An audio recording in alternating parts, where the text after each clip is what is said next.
Thousands of people chasing water tankers, taking fewer showers, sweating out in long queues, and even missing work to store enough water for the day. This is the situation in India's IT hub.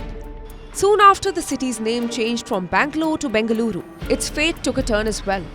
From lush gardens to plush offices, what was once the garden city has become an urban desert. Bengaluru has turned from pleasant to parched. It has been grappling with a critical water shortage for almost a month now, and its 14 million people are at heightened risk. Summer is getting started. It is just started. So I think another 2-3 months we are not sure that this year how rainfall will happen. We are over rainfall we will face or lesser. We don't know. Predictions will say this year we don't have any rains. I don't know what will happen. It is something to be scared. It is something to be scared. We should take it as a top priority, and we should consider this as an important thing. More than half of the borewells supplying groundwater in the city have dried up, leaving citizens dependent on water tankers, and their prices are skyrocketing. These tankers are charging up to 4 times their capped pricing. Government is providing only weekly once water, that too 3 hours they are leaving.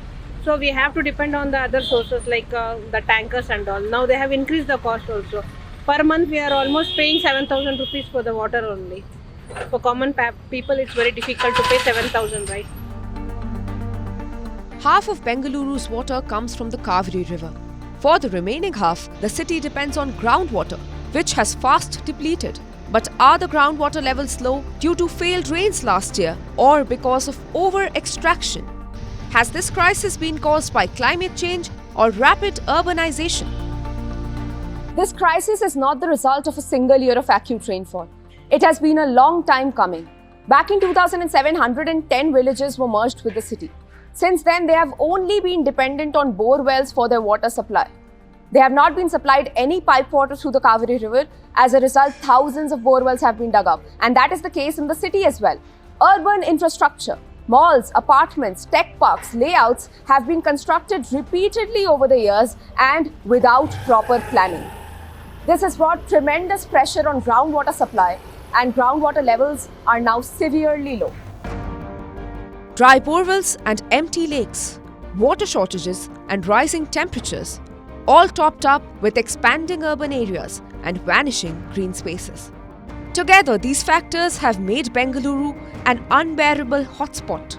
Increased concrete surfaces are blocking groundwater recharge, and the rapidly growing urban population is only increasing the water demand. The Bangalore Water Supply and Sewerage Board, or BWSSB, has assured of measures that will bring what it calls a temporary problem under control.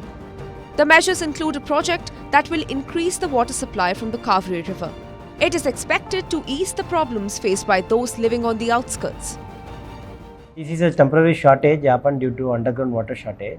Or in long term, we are taking certain measures to improve the freshwater supply.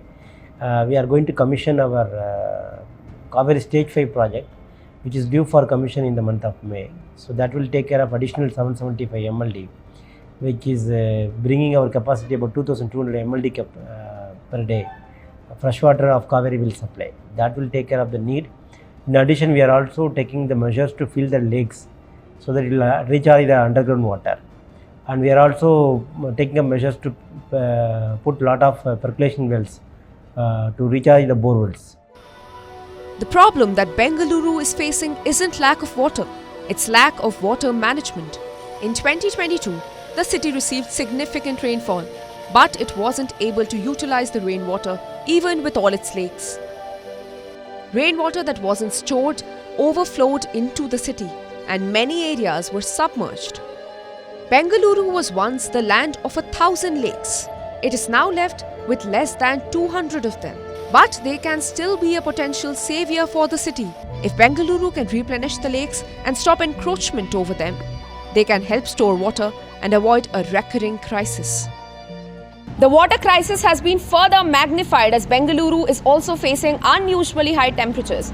Even right now, they are soaring up at about 36 degrees Celsius, which is unusual for the city at this time of the year. The Chief Minister has warned of a severe drought in the coming days. Local officials say that the water crisis will be brought under control by the end of May. But as we advance towards peak summers and water demands increase, the crisis is only likely to worsen. This is Preksha Jain reporting for WION World is One.